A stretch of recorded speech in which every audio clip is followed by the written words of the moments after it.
Apéro débrief, Game 3 des finales NBA. Game 3, comme 3-0. Aïe aïe aïe. Hop là. Aïe aïe aïe. Eh oui, c'est quoi déjà le proverbe? Rien ne sert de courir, il faut partir à point. Oui, Mais il faut quand même courir, hein, les Mavs. Parce que j'en ai un autre aussi comme ça. si tu fais que pas partir à point et pas courir, t'es derrière. Pas tortiller. Il n'y a pas à tortiller, on s'installe. Comment ça va, Alex? Ça va bien, impeccable. On est là pour débriefer après chaque match des finales NBA. Game 3, victoire de Boston 106-99. On va faire comme d'hab. On espère que vous allez bien, que certains ont peut-être vu ce match soit en direct, soit en replay. Comme d'habitude, en lendemain, on se retrouve pour décortiquer plein de choses. On va parler d'efforts défensifs. On va parler d'arbitrage. On va parler de réussite au tir. On va parler de garçons, comme par exemple les J Brothers et tout ça. Évidemment, Alex a balancé un premier proverbe. J'en balance un autre. Vas-y. 155 fois dans l'histoire de la NBA, nous avons eu une équipe qui mène 3-0 dans une série. Alex, le bilan c'est 155-0. En finale NBA, nous avons eu 14 occurrences d'une équipe qui mène 3-0. Le bilan c'est 14-0. Voilà. Et ça, c'est cadeau. S'il faut créer l'histoire, c'est maintenant, Dallas. En gros, hein, si on décrypte, si on décortique cette stat, hein, personne ne revient d'un 3-0. Voilà. Ah Ouais. Eh oui, on a eu si vous voulez d'autres analyses, hein, n'hésitez pas à nous suivre sur Facebook ou sur MySpace. Et tout à fait, n'hésitez pas sur Caramel à nous envoyer tous vos messages ASV. Non, tout à fait, c'est vrai que au-delà de cette statistique, on doit le préciser, l'année dernière on avait vu Boston revenir d'un 3-0 pour égaliser à 3-3, mais ils n'ont pas gagné la série. Et ils ont perdu à domicile ils leur étaient Game pas 7. loin, c'est vrai. C'était pas loin, hein, Il avait dit Jalen Brown. Ne nous laissez pas en gagner. Ne laissez pas. Hein. Ouais, non, attention à Caleb Martin. Ouais. On va parler de ce match, Alex, remporté hier soir 106-99, si je ne dis pas de bêtises, par nos amis les Celtics. Ça y est, il y avait eu 2-0 pour Boston avec deux premiers matchs qu'on avait disséqués justement avec des petits débriefs. 3-0 désormais. On va revenir en détail sur plein de choses, chronologie et tous ces éléments, mais je voulais commencer quand même par une autre stat qui fait quand même sacrément mal. 10 victoires de suite de Boston dans ses playoffs. Et surtout, les Celtics n'ont toujours pas perdu un match en déplacement de ces playoffs 2024. Ouais, c'est bien de commencer par là parce que depuis ce matin, effectivement, et à juste titre, je vois beaucoup de gens taper sur la défense de Luka Doncic, on va y revenir. Taper sur le manque d'apport du banc des Mavs, taper sur Kyrie se réveille un peu trop tard, il a fait un gros match mais il a raté les deux premiers, ou sur les rotations de Jason Kidd et tout. Je trouve que c'est un peu trop focus Mavs. Je veux dire, faut parler de ce que les Mavs font pas assez bien et devraient faire mieux et tout. Faudrait pas non plus quand même banaliser ce que sont en train de faire les Celtics. C'est-à-dire qu'en voulant trop taper sur les Mavs, on en oublie de dire à quel point les Celtics sont énormes. Non mais tu vois, bien et sûr. À quel point ils sont assez injouables. Il y a une sensation de grand frère qui se bastaille avec le petit frère, tu sais, où le petit frère, de temps en temps, il arrive un peu à placer un petit crochet, mais en fait, dans la globalité, il y a un moment où bam, calme-toi. Ça prend sa claque et puis ça se tait. Tout à fait. Et les Celtics, impressionnant. Sans pratiquer, c'est parce qu'en fait, comme ils pratiquent un jeu efficace, tactique, bien discipliné. Je dis pas qu'ils sont pas spectaculaires, hein. Il y a un dunk de Jalen Brown la nuit dernière, à un moment où ça fait très mal. En plus, l'autre, il éventre le Texas, hein, on va pas se mentir. Et la première ligne de rideau défensif des Mavs dont on reparlera évidemment. On a la sensation que rien ne peut déstabiliser ces Celtics, que les aléas des matchs, gros démarrage des Mavs, ou grosse avance des Celtics, et les Mavs qui font un comeback de fou furieux avec leur salle qui est en feu, et on se dit dis donc, ils sont en train de retourner non, on dirait un choc. Toujours non. Les Celtics trouvent dans leur concentration, dans leur qualité individuelle. Jalen Brown fait des finales vraiment lourdes. On a parlé de Jrue Holiday, Jason Tatum la nuit dernière, il y a eu des très bonnes choses. Quel que soit le challenge en fait, les Celtics, ils le réussissent. Ils trouvent la solution. Et ça, c'est quand même hyper important de... Faut en parler aussi. Faut critiquer les Mavs, mais faut en parler. C'est pour ça que je te tends à la perche. Rendons à César ce qui lui appartient. Vous savez qu'on dit souvent ça sur cette chaîne, mais oui, démarrons quand même avec Boston parce que on avait analysé les deux premiers matchs et on se disait bon, allez, on va voir ce que ça donne en déplacement. Une série démarre vraiment lorsqu'une équipe perd à domicile. Voilà, c'est fait. Là, c'est fait puisque les Mavs ont perdu. Boston, on le savait d'entrée. Qu'il n'allait pas pouvoir y avoir Kristaps Porzingis. Alors c'est marrant parce que lorsqu'on a fait la vidéo, toi évidemment tu étais dubitatif et à juste titre. Le mollet c'est merdique. Bien sûr. Et on avait Joe Mazzulla qui disait non, il n'y a pas de problème. Puis on a eu un terme qui nous est sorti pour celles et ceux qui ont fait back-S, on n'a rien compris, mais en gros il a mal au mollet quoi. En gros, sur le site de Trash Talk, on a Nico Michel qui a essayé c'est Nico Michel qui est médecin. Oui, qui est médecin, qui a dû faire médecine pour écrire l'article. Hein. Ouais. C'est-à-dire que non mais c'est vrai. Pour décrire la blessure de Kristaps, toujours est-il que c'est un truc un peu chelou, un peu rare, mais qui a l'air bien chiant et il est tout à fait probable qu'on le voit pas au Game 4 non plus. Tu vois possible, et donc du coup qu'il rejoue pas des finales. Mais tout à fait. Non, mais après à voir si ça dure 4 matchs ou plus. On verra si ça s'arrête en 4, c'est pas encore fait. On avait appris très très tôt que donc Porzingis ne rejouerait pas. En abordant le match, on s'est dit bon bah tiens, ça sent quand même la moquette pour Kristaps. Et puis, il y avait une certitude, au-delà de, on va reparler de Kyrie et de Tatum qui étaient très critiqués, dont on attendait les grosses performances. Il y a eu les paroles qui surtout Kyrie, encore plus que Tatum, parce que c'est pareil, Tatum. Mais Tatum, c'était au scoring, surtout. Voilà. Donc on attendait des choses. On s'attendait, Alex, et je voulais démarrer là-dessus, on s'attendait à une entame très très forte, agressive des Mavs, qui avait très mal démarré sur l'ensemble du premier quart-temps, parce qu'ils avaient plutôt bien démarré le Game 1. Il y avait égalité, puis après ils ont pris une salve. Et ils avaient assez bien démarré le Game 2 dans ce premier quart-temps. Là, vraiment, sur l'entame, sur les premières minutes de Dallas, c'est du Mavs basketball comme on a vu sur ces playoffs 2024. Bonne défense, bien organisée, bien dure. Domination au rebond. Et de l'autre côté, Kyrie qui chauffe bien comme il faut, Luka qui met des gros tirs, et la raquette. De l'agressivité, exactement. Gafford, Lively, tout ça, on les voit se faire servir, ça claque des gros dunks. À mi-premier quart, il y a 22-9 là. Il y a 25-12. Ensuite, un peu plus tard, il y a 25-12. Il reste 4 minutes 30 à jouer dans le premier quart. Grosse entame des Mavs. Voilà, public de fou furieux. Des vrais efforts. Le public texan, il est là, il est au rendez-vous. Et c'est là aussi qu'il faut encore saluer les Celtics, c'est que les types, qu'est-ce qu'ils font ? Ils digèrent ça peinard, enfin peinard non, mais ils digèrent du mieux qu'ils peuvent, ils absorbent l'intensité des Mavs et de leur salle, ils s'habituent à cette ambiance un peu hostile, bruyante et tout, et puis ils reviennent dans le match. Petit à petit, ça fait un stop, ça te met un gros 3 dans la bouche, ça a cherché le N1 et boum, je te pique un ballon. Et en fait, qu'est-ce qui se passe ? C'est qu'à la fin du premier quart, il n'y a que un point d'avance pour les Mavs. Un point d'avance, tout à fait. C'est fou. 31-30. Tu vois la physionomie des 7-8 premières minutes. Et tu te dis, il n'y a que plus 1 à la fin du premier quart. Tu te dis, mais comment faire pour faire ? Mais c'était tout à fait. Et c'était d'ailleurs ce qui était annoncé. Enfin, je veux dire, Mazzulla, il en avait parlé. Les médias de Boston en avaient parlé. Tu savais que tu allais te prendre un punch de Dallas. Oui. C'était évident. Tu allais te prendre un côté agressif. Et puis, on avait dit qu'il allait avoir davantage. On reparlera après d'arbitrage de call en la faveur. Mais c'est normal. Et Dallas, d'ailleurs, a fait ça. Pour rentrer dans les détails sur ce que tu disais là, qui est très vrai, 3 éléments, moi, qui me sont venus en tête tout de suite. Premièrement, Jayson Tatum, super dans l'entame. On retrouve certains évidemment choix à 3 points, une défense de Dallas qui est meilleure sur la ligne extérieure, donc on voit des efforts meilleurs notamment de Luka Doncic pour démarrer la rencontre, évidemment, parce qu'on va en reparler après. Excellente entame aussi de Al Horford, alors qu'on sait que derrière on ne sait pas encore qui va avoir Tillman, mais on sait qu'il n'y a pas Porzingis. Et puis une entrée quand même que j'ai trouvé fabuleuse, celle de Sam Hauser, qui est arrivé et qui a non seulement planté des banderilles à 3 points, mais qui en plus a fait des stops défensifs. Il a mis des banderilles très important. Et défensivement, Sam Hauser. Et puis défensivement, c'est pas du tout pas autant que ce qu'on pensait une cible.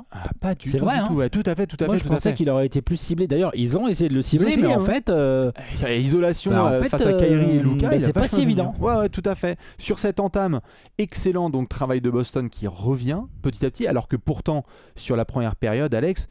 Jaylen Brown et Derrick White quasi 0 pointé. On n'arrive pas à avoir de scoring de leur part, de Derrick White et Jaylen Brown, ce qui est problématique puisque Boston, t'en avais parlé dans la vidéo, on avait discuté, très haut volume à 3 points, ils sont à 1 sur 9 à 3 points en première mi-temps les deux, en cumulé. Donc t'as pas cet apport-là que Sam Hauser va apporter. Non, tout à fait. Et c'est vrai que t'as raison de parler de volume à 3 points parce que par contre sur l'ensemble du match, c'est encore un des trucs qu'on peut reprocher ou en tout cas qu'on peut retirer dont tu as parlé au dernier en négatif. J'en avais parlé au débrief du Game 2.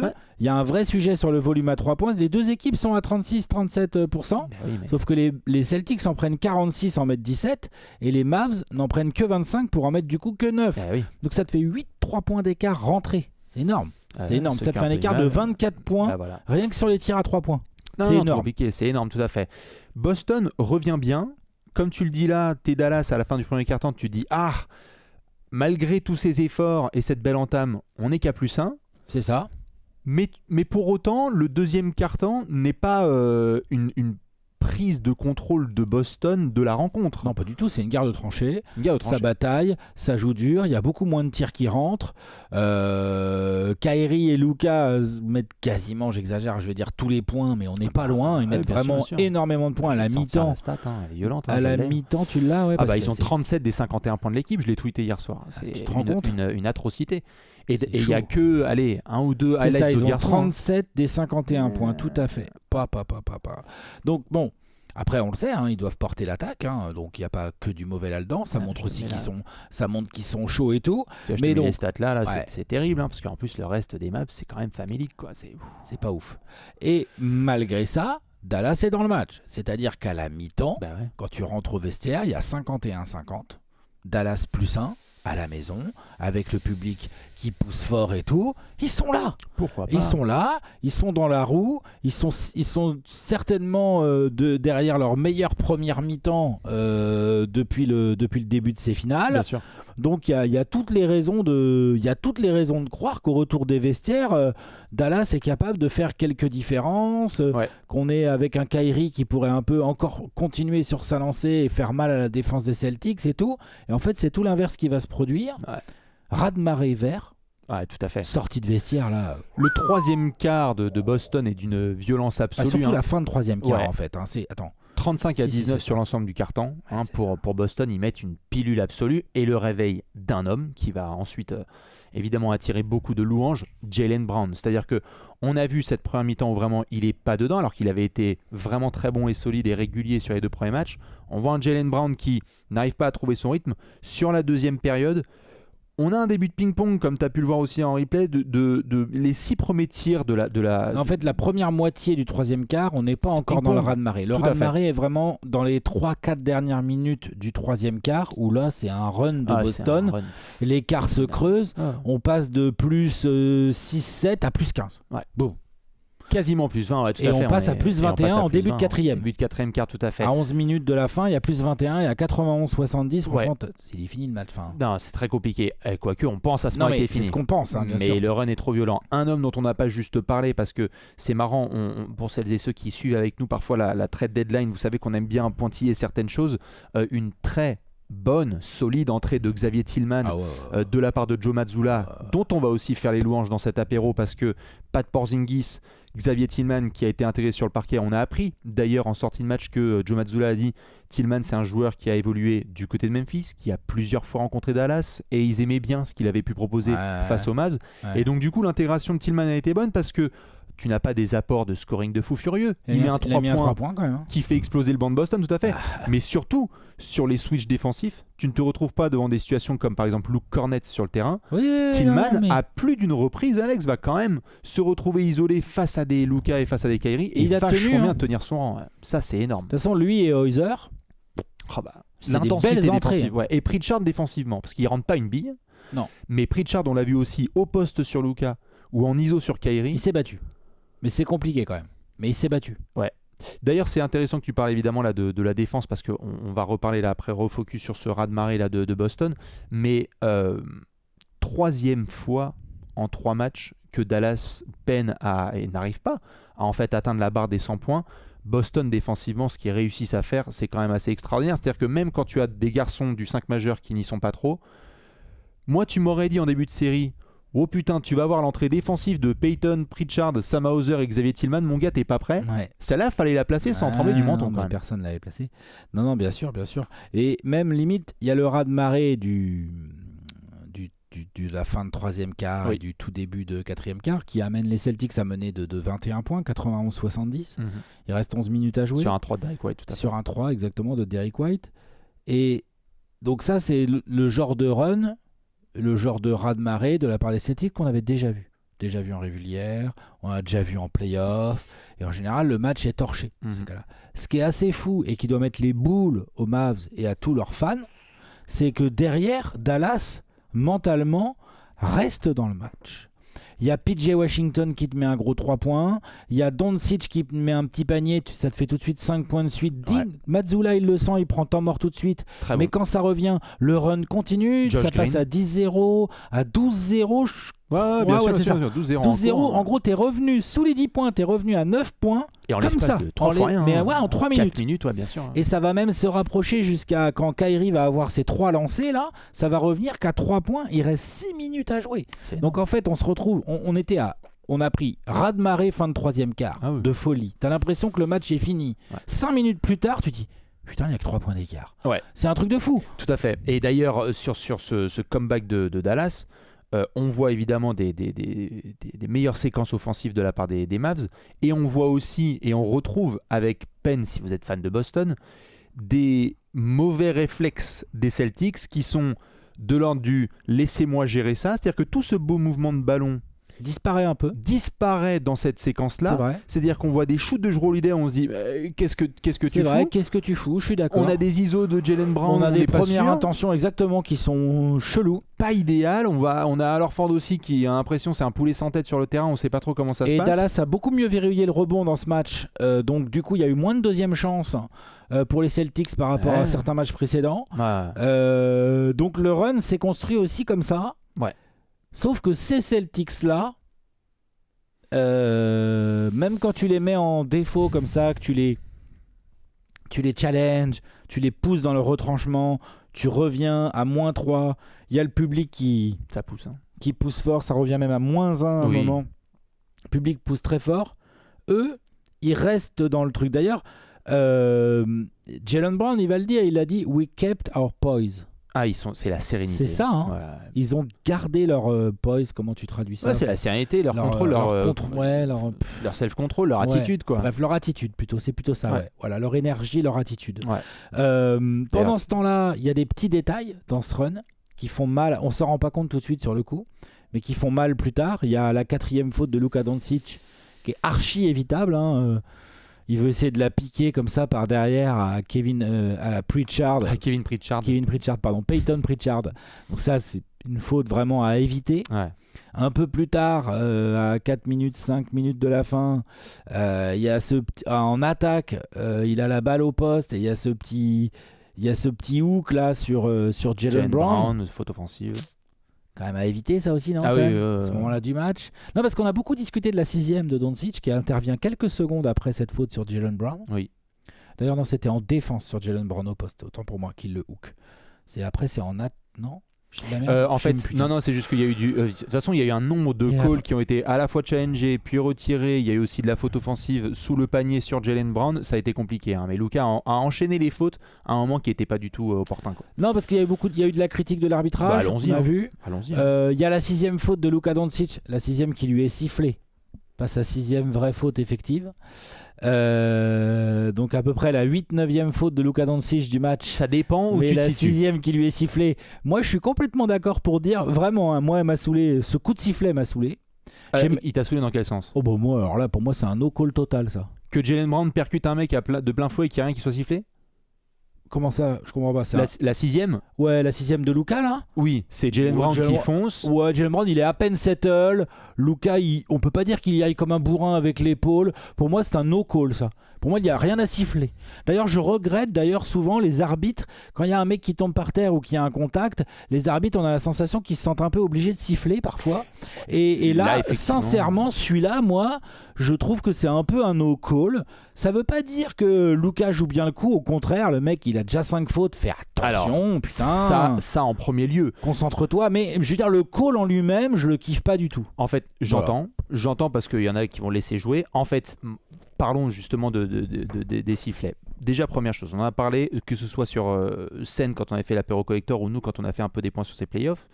Il y a un manque total de cohérence de match en match, de carton en carton et de série en série au niveau de l'arbitrage. De possession en possession. Donc des calls qui ont eu lieu il y a 24 heures ne sont plus efficaces là, dans cette situation-là. Et donc du coup, les joueurs ont le droit de se sentir perdus et les fans de se sentir vraiment frustrés parce qu'il y a eu des calls qui ont été sifflés des deux côtés.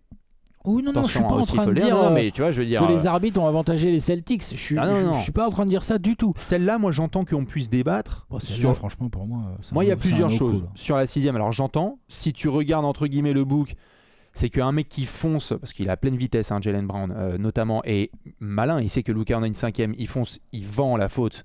Et donc celle-là, sont obligés, les arbitres se sentent obligés d'arrêter la possession parce qu'il y a 2 mecs qui se percutent en plein parquet. Ouais, ils se sentent obligés. C'est un peu un problème. Et en fait, j'entends. Et en fait, surtout le problème là où Luka, je te suis, il est settle. Jalen Brown lui rentre un peu dedans. Moi, ce qui me pose un problème, c'est qu'en fait, là, à ce moment-là, tu pinailles. Et en fait, il y a eu des moments du match où les arbitres ont dit on laisse jouer. Et donc, il y a eu des forts contacts qui sont autorisés. Et donc, ça crée une confusion totale pour les joueurs qui se disent j'ai laissé du jeu physique. Luka va en parler après le match. Et ensuite, là, on pinaille. Luka, il a dit on pouvait pas jouer physique. Il a dit. Ça, on va y non, mais c'est ce qu'il a dit. Luka, il défend dur. Je vais revenir sur lui. Luka, il défend très dur. Je vais m'en occuper. Et quand tu défends très dur comme ça, c'est vrai que quand tu mets tous les efforts comme ça et que tu es discipliné et que tu rigoles pas avec la défense, c'est vrai que c'est frustrant de pas pouvoir jouer physique. Les gars, laissez-nous jouer quand même. Par contre, je veux bien, on peut dire Mark Davis, ceci, cela, Tony Brothers et toute la clique. Par contre, tu as 5 fautes. Non, mais bien sûr. Tu as 5 fautes. Ça, je suis d'accord. Il y a un mec qui fonce.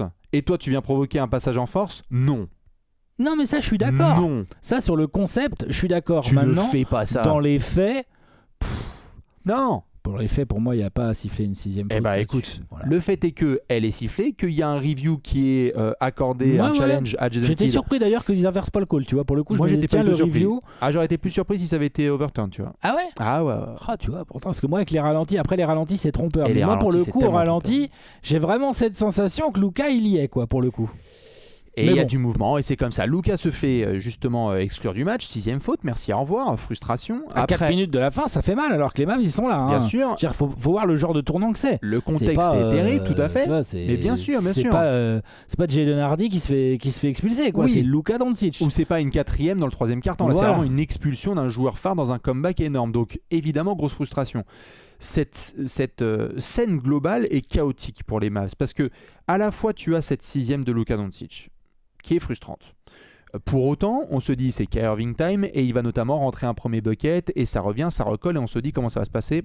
Énorme réponse de Jaylen Brown avec des shoots en isolation là, à mi-distance qui rentrent bien. Il fait une fin de match. Tout à fait. Il y a des très bons systèmes aussi qui sont posés pour Tatum qui va aller dunker à l'arceau là, sur un bon mouvement de balle de Boston. Parce que Mazzulla, on va revenir sur lui. Dans cette période-là, un petit peu chaotique du comeback de Dallas, on parle beaucoup des joueurs. Là, on vient de dire notamment que Mazzulla a fait des bonnes choses. Il faut aussi mentionner Jason Kidd, où tu as, pour des raisons peut-être qu'on n'a pas, peut-être que les joueurs étaient KO, un run monumental de Dallas et un temps mort pris out of fucking nowhere. Je le comprends pas celui-là. Lequel Il y a un run de Dallas de 20-2 et Jason Kidd prend temps mort. Alors qu'il y a littéralement le Texas qui est en train d'envahir le Massachusetts. C'est Jason Kidd qui prend temps mort derrière les lancers de Kyrie. Je ne sais pas si c'est derrière les lancers de Kyrie, je pense que c'est derrière une possession défensive, à tel point qu'on voit Luka Doncic qui est frustré par le temps mort qui est pris par Jason Kidd. Bon, mauvais temps mort. Il y a eu du mauvais temps mort là-dessus. Il m'a pas marqué celui-là. Moi, il m'a méchamment marqué. Je veux bien l'avis des fans de Dallas là-dessus, mais parce que on en revient souvent à ces marges d'erreur qui sont extrêmement fines en finale NBA. Ah oui, non, mais complètement. Et donc, sur le finish, Kyrie essaye de s'en sortir. Il y a PJ Washington qui loupe un très gros 3 dans le corner et qui fait très mal. Ouvert, tout à fait. Ouvert. Boston qui va réussir aussi à ce moment-là, il faut continuer de le souligner, à se battre. Rebond offensif de Sam Hauser. Des hustle plays de Derrick White de fou malade. Bah ouais. Fou malade. Et ils vont gagner les ballons qu'il faut gagner. Ils vont mettre les tirs qu'il faut mettre. Ils vont mettre l'agressivité là où il faut. Et malgré un gros Kyrie, parce que là pour le coup on l'a critiqué après 2 matchs. Ah bah là hier. La nuit dernière, Kyrie, là, il envoie du lourd. 35 points. Ouais, et puis il est agressif, il chope des lancers. Les premiers 3 points de la série qui rentrent. Il score, les 3 points qui rentrent. En première mi-temps, c'est lui qui pousse vraiment. Il y a quoi ? Il a 20 points à la mi-temps. Donc c'est vraiment très sérieux. C'était vraiment du... Jalen Brown, toujours lui, là, ce que j'ai bien aimé son interview d'après-match, il a dit c'était du vintage Kyrie. C'était une vintage Kyrie performance, il a dit. Mais c'était pas. Il a dit that just wasn't enough. Il avait pas un petit sourire en coin, mais pas loin. Mais il s'est bien retenu, tout à fait.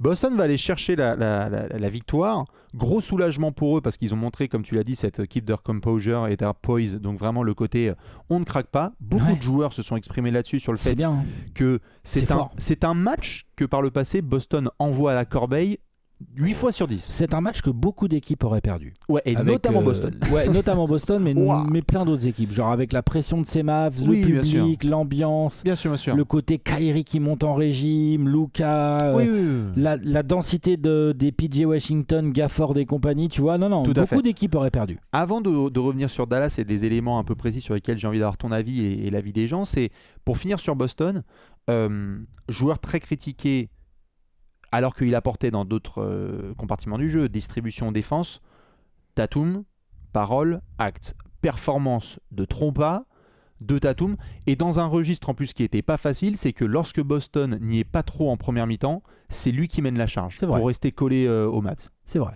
Il a été très fort. Début de troisième quart-temps, c'est lui aussi qui rentre des 3 points sur des kick-outs de Jaylen Brown et un bon mouvement de ballon. Ouais, non, il a mis des tirs. Après, on n'y est pas encore au niveau pourcentage. Hein. Non, bien sûr, mais c'était la meilleure performance de Tatum sur ces finales, évidemment, de loin. C'est la meilleure performance de Tatum sur ces finales, et pour autant, le meilleur joueur du match, c'est Jaylen Brown. Hein. Oui, ça je l'entends. Alors, c'est fou. Oui, bien sûr, je l'entends. Les finales de Jaylen Brown sont. Il est leader dans la course au final MVP, hein, ça, il n'y a pas de doute. Hein. Ah bah ouais. Non, mais sur Boston, en effet, il y a ce très bon réveil au scoring de Tatum, qui lui a montré beaucoup de sérénité. On a des joueurs qui ont essayé de contribuer à leur manière. Alors, Jrue Holiday n'est pas aussi offensif qu'il l'a été sur le Game 2, mais il a été toujours dans les petits détails du jeu. Les petits détails du jeu, il est toujours là, mais c'était plus un match Brown-Tatum en attaque, avec un peu de Derrick White, quelques tirs. Horford a mis quand même des 3 points qui ont fait du mal. Enfin, tu vois, ce genre de choses, mais c'était surtout un Brown-Tatum en attaque. Ouais, tout à fait. Et pour faire un petit comparatif, parce que tu parlais notamment de ça en tout début de vidéo, hormis Derek Lively qui a donc très bien apporté sur ce match, c'est un garçon qui tout jeune nous envoie 11 points et 13 rebonds en sortie de banc, formidable. Le banc de Dallas, le banc de Boston, alors que l'apport au scoring n'est pas énorme parce qu'il y a juste Sam Hauser qui score des 3 points plus 1 de Tillman. Par contre sur l'impact sur ce Game 3 entre Tillman, Hauser, Pritchard et de l'autre côté Maxi Kleber, Tim Hardaway Jr. et allez, un Tomar de Dante Exum ou un 3 points de Josh Green. On en avait parlé au débrief du Game 2. On s'est dit, tiens, c'est de constater que c'est pas le bon choix. Jason Kidd, ça serait bien qu'il tente un peu du Tim Hardaway. Donc, comme c'est bien connu, Jason Kidd regarde les apéros. Il s'est dit, ouais, c'est pas con ce qu'il a dit, Bastien, tout ça. Je vais mettre Tim Hardaway sur le terrain. Il a eu des tirs. Ouverts. Non, mais en soi, il a eu des tirs et c'était ouvert. Mais oui, 0 des sur 3 tirs qu'il est capable de mettre. Il en a pas mis un. Si, il en a mis un. Non, il en a pas mis un. 0 pointé. Il a moins 16 de plus-minus et parfois j'aime pas cette stat, mais là elle est véridique. Oui, elle fait mal. Mais sur le reste du banc, non mais attends, sur le reste du banc, je trouve que par exemple Josh Green a bien contribué dans le comeback. Si, je trouve qu'il a eu des bons passages pendant le comeback. Donc, moi, en tout cas, je trouve que ce sont tard. Ouais, moi je trouve que ce sont plutôt les 5 majeurs, c'est-à-dire que les stars des Celtics font bien meilleure finale que les stars des Mavs. Ah oui, ça. Oui, mais c'était pas forcément évident à voir les finales. Tu vois, moi je pensais que Luka et Kyrie pouvaient vraiment bien plus tenir tête que ça. Derrick Jones Jr. qui a été une des feel-good stories de Dallas tout au long de la saison et évidemment de ce run de playoff. Il essaye de bosser en défense, mais c'est vrai qu'après en attaque, combien de tirs il a eu aussi Alors, il a eu 2 tirs. Il est extrêmement, hésitant sur ses finales, c'est-à-dire qu'il y a beaucoup de situations aussi où il se retrouve écarté parce que Boston, très bonne approche défensive, le laisse et dit on va se faire punir par Derrick Jones Jr. Donc il hésite un peu, il rend la balle, la patate chaude à Kyrie, mais j'ai envie de dire pour des raisons peut-être que je n'ai pas et je veux bien l'avis des gens, Tim Hardaway Jr. a plus de temps de jeu que Derrick Jones Jr. sur le match d'hier. C'est surprenant. T'es surprenant, poli, d'autant plus qu'il ne rentre pas ses tirs. À la limite, si Tim Hardaway Jr. était rentré en jeu et puis avait commencé à enfiler des perles, avec plaisir. Pourquoi pas. Mais c'est vrai que là, après, je pense que Kidd, il avait besoin d'essayer des trucs. Mais c'est ce qu'on a souligné sur le Game 2, tu essayes. Mais c'est juste qu'à un moment, on a vu que clairement, ça n'allait pas. C'était pas les bons choix. C'est sûr. Maintenant, on va quand même pas faire genre. Il y a un big elephant in the room, comme on l'a. Un éléphant vert. Un éléphant. Ouais, alors il y a un éléphant vert. Il y a aussi un éléphant bleu. Et en défense, c'est un éléphant bien bleu.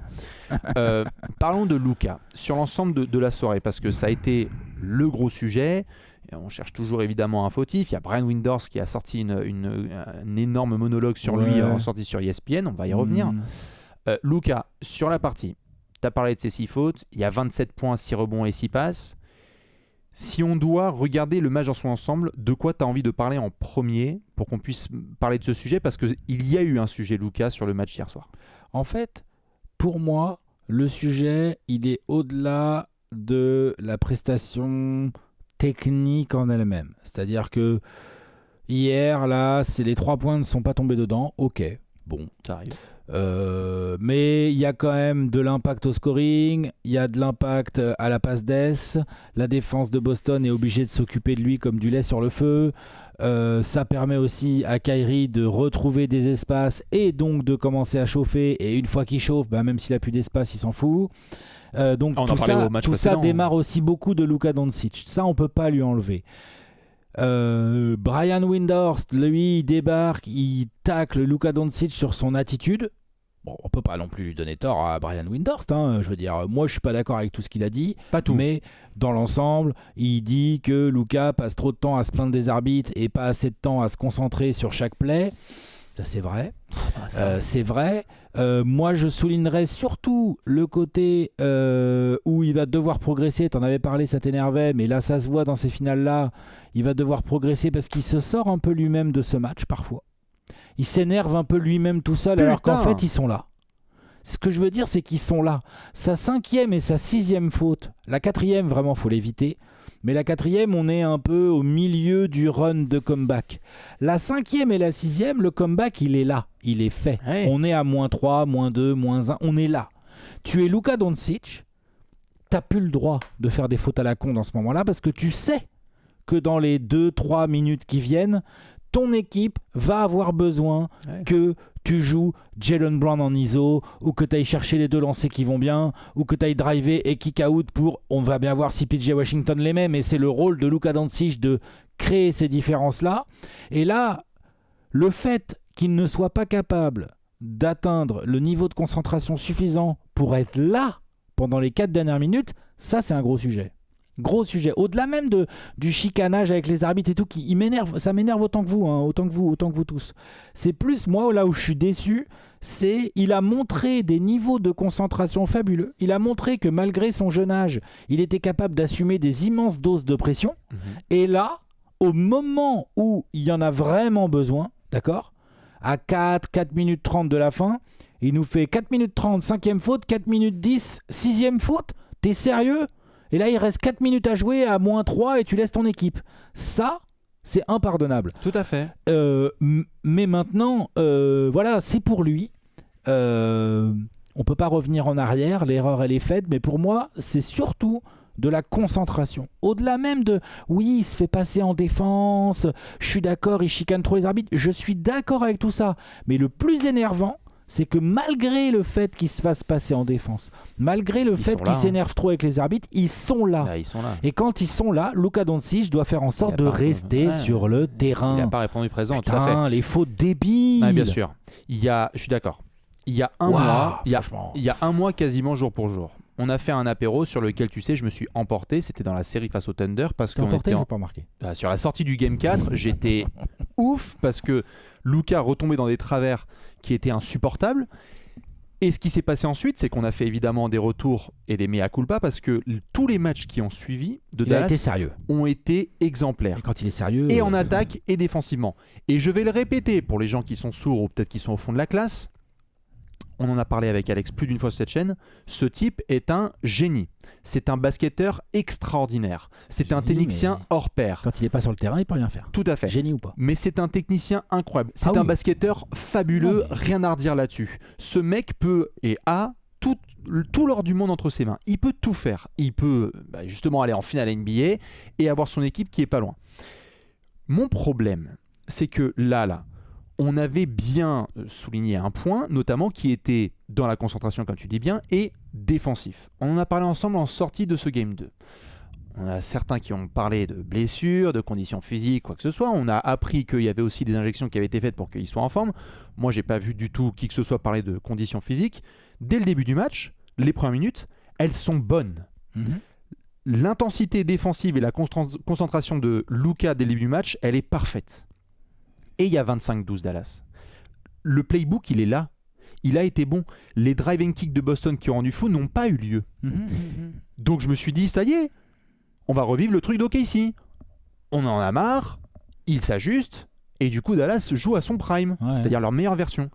Putain, on se retrouve encore dans des situations où, bah oui, moi j'en veux pas s'il y a des gens qui font des gigamontages sur des blow-by. Là ça y est, là, ESPN ils sortent des stats sur la façon dont Luka se fait dépasser et malmener défensivement. Cette série, c'est Boston qui dit on va attaquer sur Luka et vous allez voir les différences que ça va créer. Et moi ça m'énerve parce que ce gars est tellement fort et tellement talentueux et nous a déjà montré.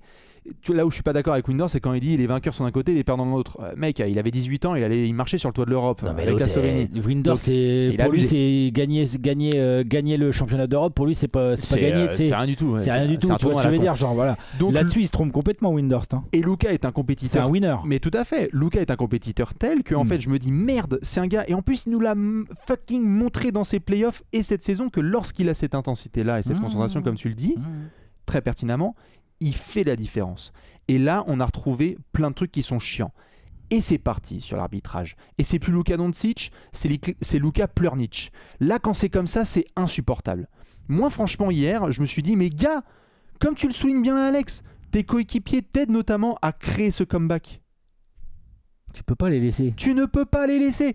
Et tu sais quoi ? Tu peux pas prendre des fautes aussi débiles. À la limite... Défend pas, le mec défend pas et il prend 6 fautes. Enfin, défend mal et il prend 6 fautes. Et d'ailleurs, tu prends 6 fautes. Fait chier quoi. Normalement, les mecs qui défendent comme ça, ils prennent que 2 fautes par match. Bien sûr. D'accord. Exactement. Et d'ailleurs, c'est ce qui s'est passé sur les matchs précédents. Ah oui, non mais. Il y a eu que 2 ou 3 fautes. Mais ce qui m'a énervé, comme j'ai envie de dire le point d'exclamation par-dessus tout, mais c'est en conférence de presse. Quoi, il pouvait pas jouer physique, tu rigoles, t'exagères. Mais qu'est-ce que c'est que ces conneries ? Mais qu'est-ce que c'est que ces conneries ? Il nous dit, je comprends pas, on est en finale NBA les gars et je prends 6 fautes en tendant mes bras comme ça. Non, il y a trop de caméras. Tu peux pas contourner ça mon gars. Non. On le voit le match, il y a des replays, les gens voient les choses. C'était un désastre défensif de sa part. Ça fait maintenant 3 matchs qu'on en parle sur ces finales et Boston se régale. Ils se sont régalés combien de fois sur Luka sur cette série ? Non mais bien sûr, il le cible. Et donc moi, il y a un moment où j'ai envie de dire, putain, j'ai adoré en sortie de Game 2 quand il a dit, j'ai pas rentré mes lancers et j'aurais dû faire des efforts, notamment sur les balles perdues parce qu'il en avait perdu un wagon. Ok.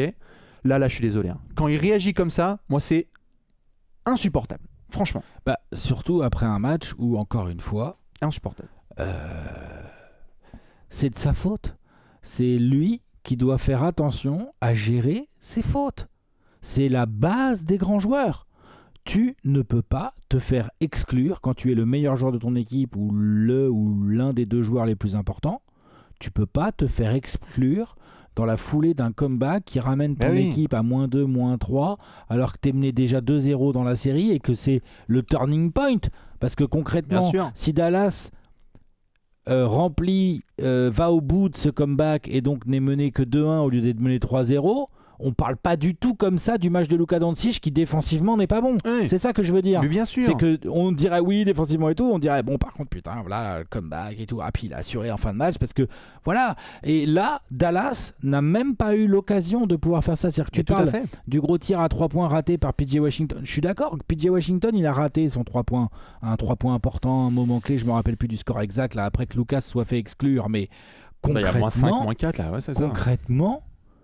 Dallas aurait dû jouer ces 4 dernières minutes avec Luka Doncic sur le terrain. Le vrai sujet est là. Bien sûr. À lui de corriger ça, à lui de progresser en termes de discipline et surtout de concentration. Mais oui, parce que comme tu l'as dit, c'est un compétiteur et un winner. Il a ça, je veux dire, il peut nous rouler tous dessus. Vraiment, il peut.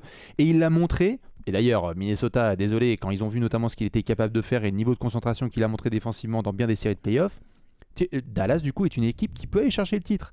Et si c'était un écart du type, je dis n'importe quoi, Cavs Warriors 2018, genre t'as LeBron vraiment d'un côté, puis après t'as une armada en face, ça t'en peut plus.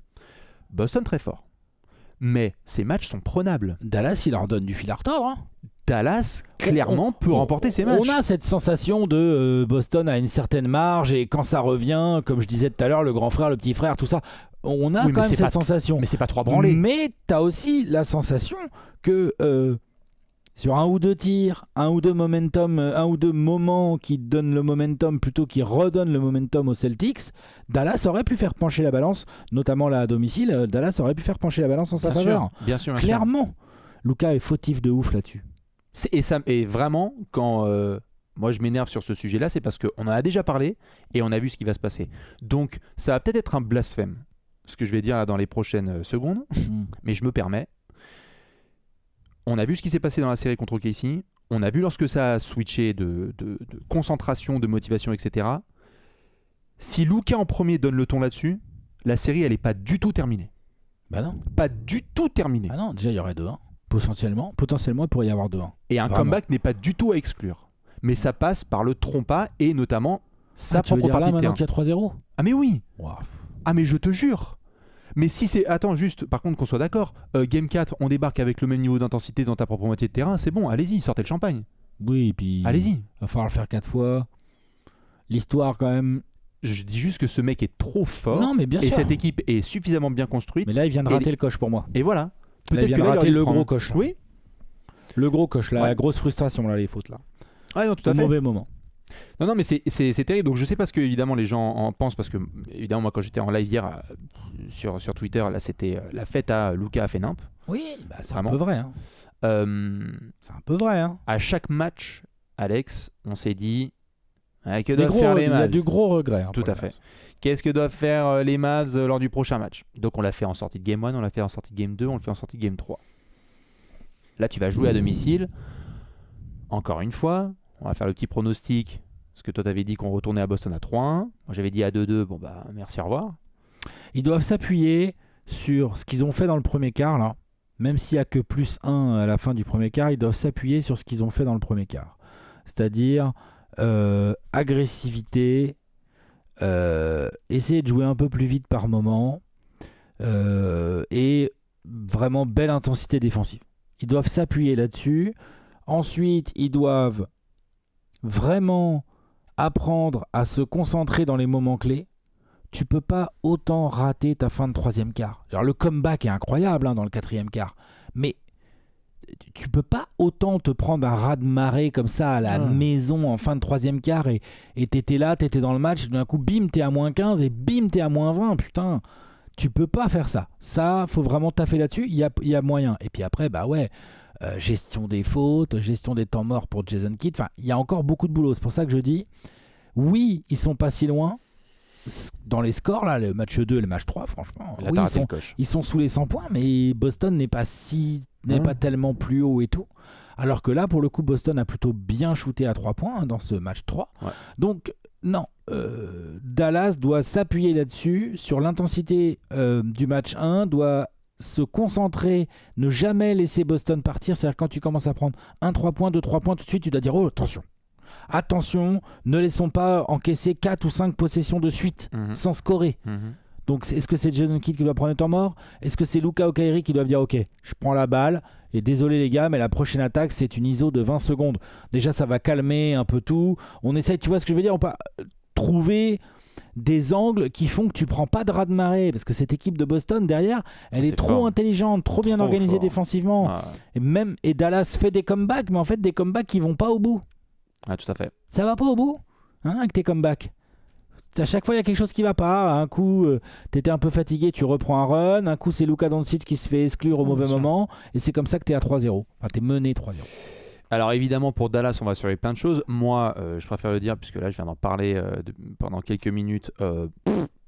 Dès l'entame de match on va voir le sérieux des leaders défensivement, pour pas dire du leader, parce que c'est évidemment pas quelque chose qui est mono ça ne peut pas s'expliquer par une seule chose, monofactuel, il y a un terme pour ça. C'est quoi que tu veux dire? Ça s'explique pas que par il n'y a pas qu'un seul élément pour expliquer évidemment ce qui se passe de bien ou de mal, mais je pense que ça sert à rien d'imaginer une continuité de série ou un potentiel comeback si notamment on continue à voir un premier rideau qui se fait éventrer. Ça, moi là, clairement, j'en veux plus. Et preuve étant, on l'a vu dès le début de match de Dallas, c'était excellent lorsque le premier rideau était concentré et qu'il y a eu des bons setups défensifs. Et puis en fait, peut-être que, on n'en a pas assez parlé, mais peut-être que Mazzulla arrive à appuyer sur absolument tous les bons boutons dans cette série. Faut le saluer. Faut le saluer, c'est pour ça que je te dis, moi je ne crois absolument pas à un comeback. J'espère pour les Mavs qui vont gagner le prochain à la maison. parce que sinon c'est un sweep évidemment. Putain, un sweep, c'est du voilà. violence. Mais je pense que là, ils viennent de rater 2 fois le coche. Autant dans le match 1, il n'y a rien à dire, ils se sont fait déboîter et tout. Mais match 2 et match 3, il y avait largement la possibilité d'en prendre au minimum un des deux. Ouais. Et quand tu rates, on est en finale NBA. Tu peux pas rater le coche comme ça. Non, là, tu viens de rater 2 fois le coche, voilà, t'as perdu. Les marges sont trop infimes, ouais, tout à fait. Pour moi, hein. Ouais, bien sûr, non, mais je te suis là-dessus. À suivre, Boston, voir ce qu'ils vont pouvoir faire, c'est dans la soirée de vendredi, si je dis pas de bêtises, demain. Dans la nuit de vendredi à samedi. Vendredi à samedi, y aura-t-il un sweep? Est-ce que ça revient à Boston? À Boston. Moi, je préfère dire tout de suite les choses parce que j'ai lu certains qui ont dit non, mais les Celtics préfèrent terminer à la maison. Il n'y a pas de ça. Il n'y a pas de ça. Alors ça, si les Celtics tu prends zéro... Non. S'ils peuvent sweeper ça, ils vont sweeper ça. Ils vont sweeper sans problème. Ça, c'est sûr et certain.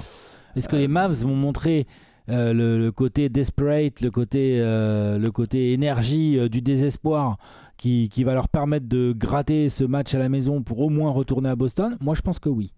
Par contre, je ne les vois pas faire un vrai comeback dans la série. Je n'y crois pas. T'as raté trop d'occasions déjà.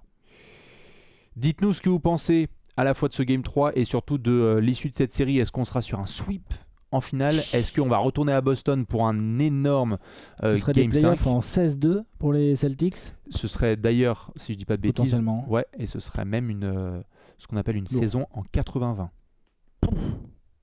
Si tu prends la régulière plus les playoffs. Lourd. 80 de victoire sur 100 matchs, ça commence à piquer. Hein. C'est ce qu'on appelle des très très grandes équipes all-time.